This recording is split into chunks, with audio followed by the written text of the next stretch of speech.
There's something about watches that men use to interpret stories or tell stories or kind of decode when they meet another guy. You know, you take a look at his wrist and you see what he's wearing and it tells you something about him.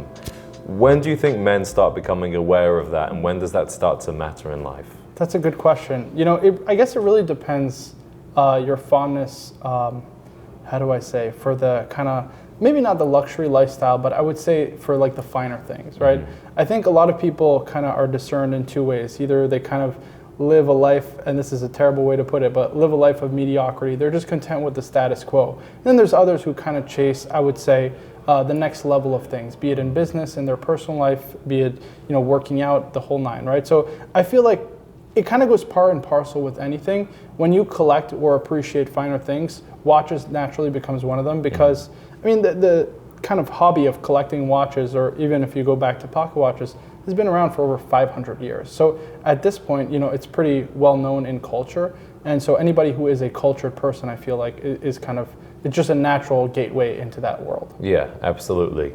So when a young man makes his first bit of money and he wants to invest it into a timepiece, what kind of price range are we typically looking at for a first high quality watch? Yeah, I think one of the big misconceptions about a high quality watch is you have to spend a lot of money. You know, like I'm wearing Patek Philippe, which is probably the upper echelon, right? The highest level you can get, but you really don't have to spend tens of thousands of dollars to get something that is of excellent quality. I think if you're looking at a sub $1,000 price level, brands like Tissot, Hamilton, Seiko are the three big names I kind of tell people and recommend people to look into, because these are kind of brands with a lot of history. They have great economies of scale, so you know you're getting a very high quality product for the money.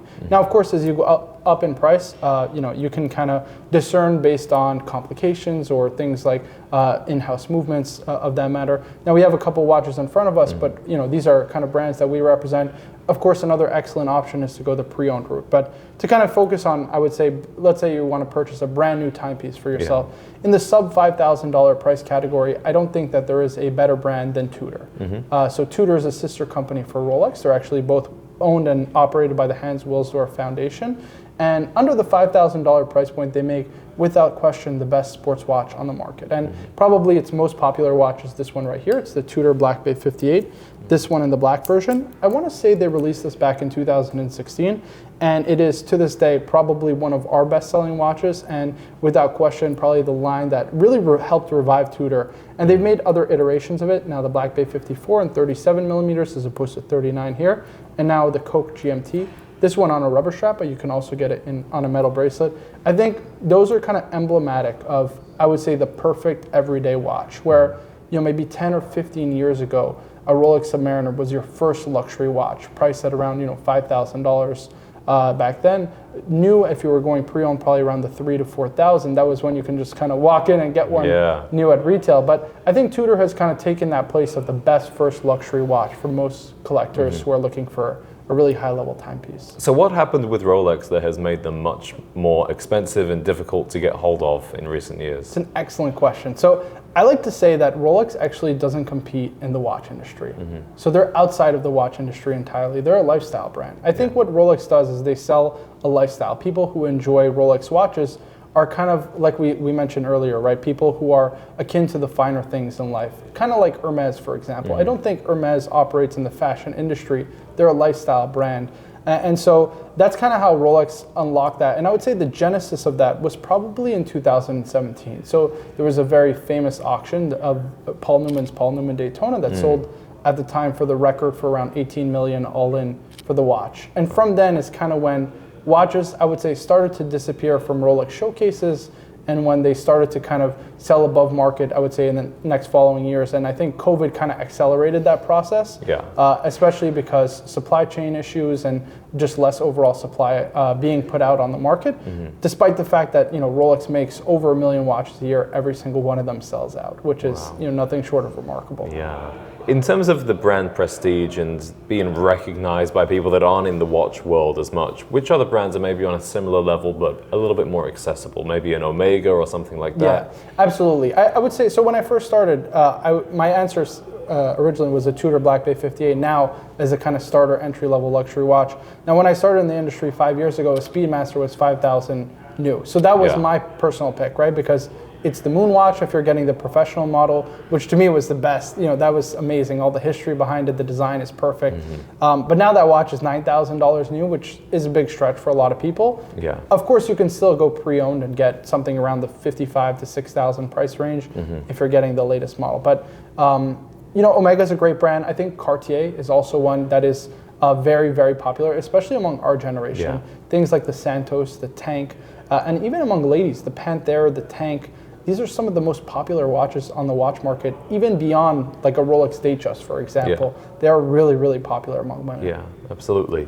In terms of depreciation, one of my clients described this very well as, I was talking about buying expensive watches, and he said, well, I consider how much it costs to own rather than how much it costs me to buy. Yeah. And wearing a watch is sometimes a way of storing an asset on your wrist, and you get the fun of wearing it at the same time. Let's take, for example, the Black Bay. This is around $4,500. If somebody were to buy this today, walk out, wear it for a day, and try and sell it, Yeah. the next day, how much would they probably get for that? Yeah, I mean, like, listen, I'm a buyer for the company. I Yeah. buy pre-owned watches all the time, so I would offer them $3,000 for it. Okay, so Which is a pretty big, obviously, hit from the retail price. But it's kind of hard to explain. The pre-owned versus the new buyer is a totally different beast, right? Like, they're two different clientele. So the people buying a brand new watch kind of want an unmarred product, right? Sure. They want something that is distinctly theirs. They're the first owner. They're the first person to wear it, the first person to put scratches on it. The person buying a pre-owned watch is the more value-conscious shopper, of course. Like the watch I'm wearing today is a watch that retails for $75,000. Now, Yeah. I'm 26 years old. I come from a very middle-class family. I can never afford that new at retail, so I bought it pre-owned for less than half of what its current retail is, right? So that's the idea, right? Those people who are gonna purchase pre-owned watches or be value-conscious are gonna look at the pre-owned market as opposed to new. Yeah. But there's something nice about buying a brand new watch. And the reason I say that is because, again, it really depends what you're buying it for. If you're buying to keep it forever, in theory, there's nothing more kind of special, right? Like, my grandfather didn't collect watches, my father didn't collect watches, but my idea is now I will make my memories with my watches and pass them on to the next generation, right? Yeah. And so, like, there's something about buying a brand new watch, like this is Dad's watch, or this is Uncle whoever's watch, Uncle Marco's watch. There's something kind of special about that, even though, who knows if you bought a new or pre-owned, but kind of having a new watch that's distinctly only been yours, that's kind of special to me. Absolutely. So at the newer level, we've got, new price range. We've got something like the Tudor for a more sporty look. And then for dress watches, tell me a bit more about, for example, this one by Longines. Yeah. So Longines, I would say, when it comes to the dress watch range, are by far and away the best in their class. You get a lot of the time in-house movements from Longines, which ultimately purchase ETA, which is just a movement manufacturer, but tried, tested, workhorse movements in their watches, and you get very bulletproof design. So something like this, for example, with this engraved dial, is something you can wear with a suit, something you can dress down if you change the strap, or you can even get something on a bracelet. I mean, we just discussed the Tudor Black Bay 58 line, which is a very kind of sporty, rugged watch. It's a diver watch. And this here is a lot more dressy. So for a young professional, I think something like this, the Master Control Collection with the moon face, is just an excellent watch. It's distinct, it's beautiful, it's got a complication. I love a moon face, very romantic. Or you can even go in the kind of more sporty realm with their new most popular seller, which is the Zulu Time. So kind of taking the same inspiration of a dive watch now with the GMT. Yeah. And this is kind of a very historically accurate watch that they used to make and now kind of redesigned it for their kind of current production line. I think that watches are becoming more popular as well, partly because they're being used to signal status and presence in a room in a world where sometimes the most successful people don't necessarily dress up, or we're all kind of the playing field has been leveled in some other aspects, and people are making money in ways that are non-traditional. They're making money online. So you might be able to walk around in a wife beater all day because you're a gym guy, but you've got a lot of money, so you can wear the watch. And that kind of establishes that. And I think also, the amount of networking that you're able to do by just even recognizing a watch is unbelievable. So for example, I was out for dinner with my in-laws and my girlfriend, let's call them soon in-laws. to be, soon to be in-laws, right? And there was a gentleman, we were at a Greek restaurant, he was wearing a Rolex Daytona. Obviously I can kind of spot it from a mile away being in the industry. And I said, hey, that's a really nice Rolex Daytona that you have on your wrist. He's like, oh, thank you so much. you know, like I bought it from so-and-so. And I actually ended up striking up a conversation with him. He's a business owner. And like, this is somebody I would never normally connect with. And I ended up selling him a watch. Now that's great in my kind of business, right? But I mean, it just even the quality of people that you'll meet and the network that you're able to reach, just being able to be interested or have a timepiece, there's no question about it. The doors that it opens is unbelievable. Yeah, what kind of base level does that start to open up to you? Obviously, if you're in the car world, you know, there's a certain level of car that you need to have to bring to Cars and Coffee and 100%. Where does that start, would you say, with watches? You know, the watch world is interesting in that there's far less pretentiousness. Okay. So you can collect at the sub $1,000 level. And I think it's kind of like what you discuss on your content, that people are so afraid to just show up, right? Post their first Instagram reel. But in our world, it's just show up to a meet, for example, right? They think that, oh, their watch collection is inferior to what other people will have, and so they shouldn't even go to begin with. And I think that's the most phallic logic ever. Like, it's terrible. The whole point of even coming into a luxury store, for example, is trying these watches on. You'll never get a real idea of how a watch is and feels and wears without actually physically trying it on. I'm a nuts and bolts guy.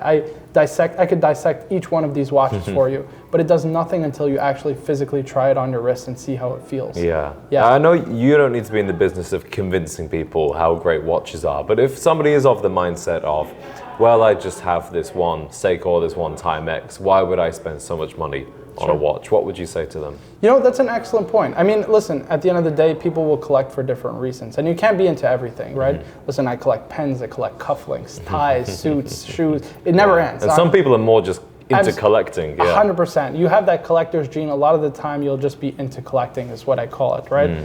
But for those who are content with their one watch, that's perfectly fine. I'll never try to sway somebody away from what their personal tastes and styles are. If you're comfortable owning one watch for the rest of your life, there's something also very poetic about that, I think. Being able to just own one watch. I don't think personally it's a collection. That's my hot take. That's not a collection. Collection implies plurality. I agree. I agree. You got to have more than one. However, I do admire the person who has a one watch collection, because you know what? They stop chasing. That's me. And that's kind of the thing. Like I've been into about 50 watches in the last 5 years. It's outrageous. It makes my head spin sometimes. But I very much envy the one watch collection for sure. Yeah.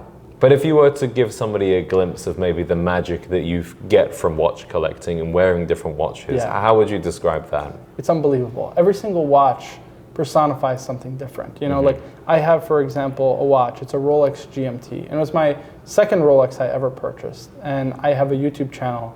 I used to have a personal YouTube channel. It's kind of how I got into the whole watch hobby, collecting, and also now in the business. And to make a long story short, I was doing a live stream one night, and it was my birthday. And people were like, "Hey, could we donate some money to you for your birthday?" You know. And one thing led to another. In a little over 24 hours, I got a little over 20,000 in donations. And one of the people who reached out, or who donated, he donated over $3,000, reached out and said, "Hey, you can pick any watch from Rolex you want, and I'll get it for you brand new at retail," which, you know, is impossible to get at the time. This is like peak COVID. They're not selling any watches. And now every time I wear that watch, I ended up going with a Rolex GMT. You know, a month later, it arrived at my doorstep. I paid the man, and we're all set. So every single time I put that watch on wrist, I'm reminded of those memories, the friendships I made through that, and all that kind of amazing, just kind of all those amazing memories I've made with it. You know, being in university with that wristwatch on, and all that kind of good stuff. It's pretty baller to be in college with a Rolex GMT. But you don't have to own a Rolex GMT. No. That's the beauty of this. The memory. You know, you can own a Seiko and make those same kind of memories with it that I made with it, even though, you know, it's attached to something totally different. To me, the watch is so special. And I try not to hang on to material objects too much, but there's something about owning something that is distinctly yours. There's a bunch of other Rolex GMTs out there, but that's my GMT, and that's very poetic. And I think that part of the appeal of a more high quality or more luxurious timepiece is the fact that it's hard to obtain. You know, that it is a milestone in of itself to be at a place in your life where you can purchase it. That's what makes it special for a lot of people. 100%. And part of collecting also is knowing that you know, John Mayer, he did a very famous episode of Talking Watches with a company called Houdinki. He said, you know, all these watches are the drugs I never did in my 30s. You know, so there's kind of something poetic about that you kind of collect something, and your money isn't totally lost. You know, it is somewhat of a store of value. Well, speaking of store of value, why don't we go and grab a few second-hand watches and take a look at those? Let's do it. All right, let's do that. So we've got a few different watches here that are available secondhand. We've got 2 dress watches and 2 sportier watches. Let's start off with the Rolex. What do we have here, and what's the price difference on this new versus used? So this is a pre-owned 114060 is the reference number. Essentially, this is just the previous generation to the current one. So the current retail, I want to say, is around the 11,000-ish price point. I might be a bit wrong, but obviously you're paying tax out the door as well. And this is selling pre-owned for around 10 to 10.5. So this is, again, the previous generation. If you're going to get the more current modern generation, you're probably paying around 12 to 12.5 for it for a modern no-date Submariner.